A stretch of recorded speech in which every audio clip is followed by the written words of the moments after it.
जब राजीव गांधी जी ने महिला आरक्षण बिल लाया था, एक पहल की गई थी, तो 27 साल बाद 5-6 साल अटल जी थे और 10 साल नरेंद्र मोदी जी रहे। अचानक विशेष सत्र बुलाकर लोगों में एक शंका बैठ गई थी, लेकिन खोदा पहाड़ निकली चुईया, फिर चुईया की चुईया। हाय तौबा,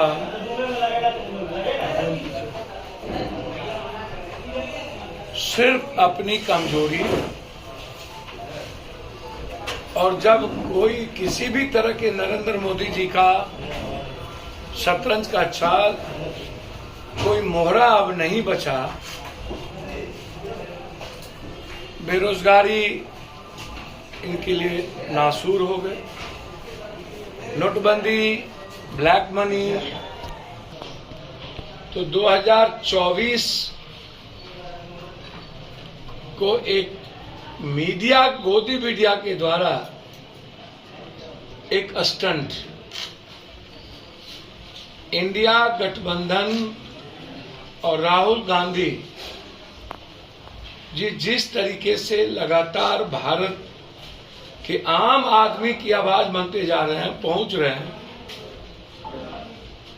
तब जाकर इस विशेष सत्र को बुलाकर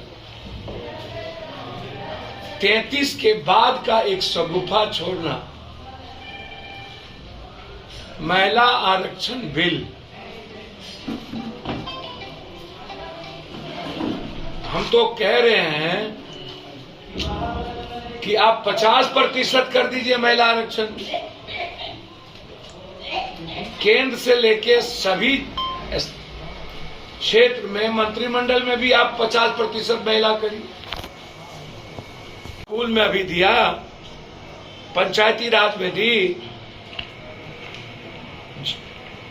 जीविका में लगातार महिला सशक्तिकरण पर काम हो रहा।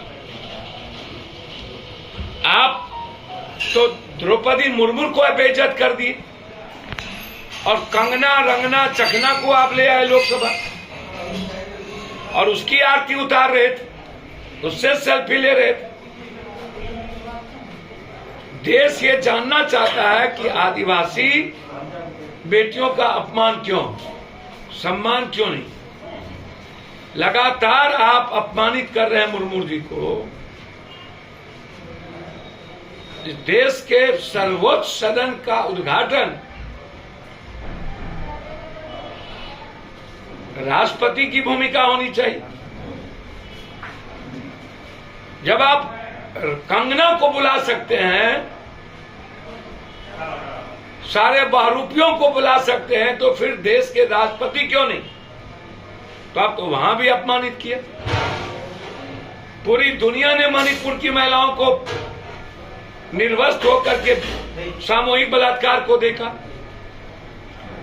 बेटी पढ़ाओ बेटी बचाओ में आपकी भूमिका खत्म हो गई, उसको देखा। एथलेटिक्स में आप खत्म हो गए। बीजेपी और आरएसएस का सम्मान सिर्फ सियासत और सत्ता है, बेटी या मां नहीं है। बीजेपी और आरएसएस को सबसे ज्यादा नफरत किसी से है तो वो है आदिवासी, एसटी, एससी, दलित, अत्यंत पिछड़ा, माइनॉरिटीज, ओबीसी। अरे आप 33% में जब आप समाज के कमजोर तबकों को शैक्षणिक और नौकरी में 67% आरक्षण की बात स्टालिन हमारे नेताओं ने किया है, तो फिर जिसकी जितनी जनसंख्या उतनी भागीदारी। आप जाति जनगणना करवाते, फिर परिसीमन करवा करके आप ये बिल लाते। या यदि ये बिल लाना था तो आप 2014 में जब आए थे तब ये बिल लाते, ताकि जाति जनगणना और परिसीमन दोनों कराया जा सकता था। आप जब अंतिम विदाई की ओर हैं, फिर ये जरूरत क्यों पड़ी? महिला बिल महत्वपूर्ण है। कई बार पहले राज्यसभा पास होकर के वह रुक गई। आस्था या विचार या लिंग या भाषा या भगवान, यह तर्क और कुतर्क की जरूरत नहीं है। केरल में सबसे ज्यादा मंदिर है, वहां कोई तर्क नहीं है, वहां सब सेकुलर है। संविधान से सेकुलर और सामाजिक न्याय का शब्द अमिट कर दिया गया बीजेपी के द्वारा इस बार के संविधान में अमिट कर दिया गया। काहे? सेकुलर हमारी ताकत है, फिर क्यों? इसीलिए मैं जानना चाहूंगा कि लगातार जो कभी गीता, कभी रामायण, कभी कुरान, कभी बाइबल, कभी भाषा, कभी जाति, कभी क्षेत्र, काहे?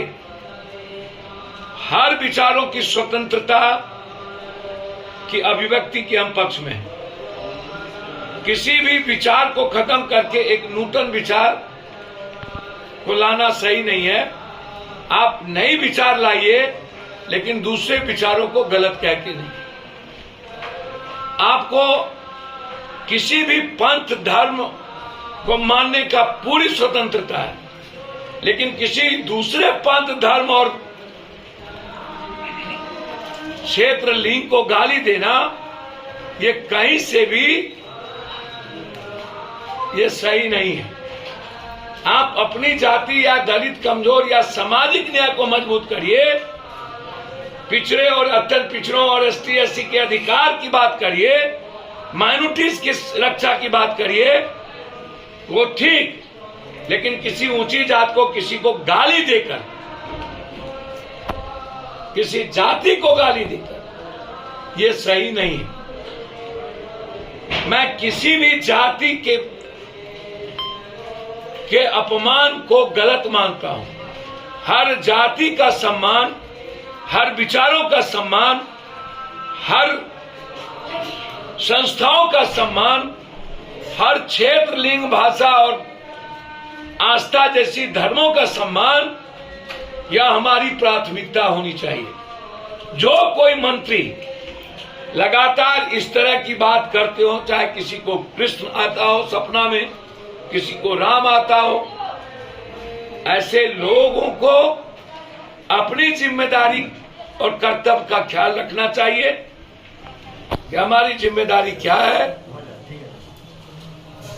ना कि अपनी अपनी दुकान चलाने के लिए किसी वर्ग, किसी समूह, किसी बड़े विचारधारा वाले समूह को आपके किसी भी आचरण और शब्दों से दिक्कत ना हो। ऐसे लोग यदि किसी तरह के अपने शब्दावली से किसी समाज को कष्ट पहुंचाता है, तो वह किसी भी दल, किसी भी संस्था के लिए सही नहीं।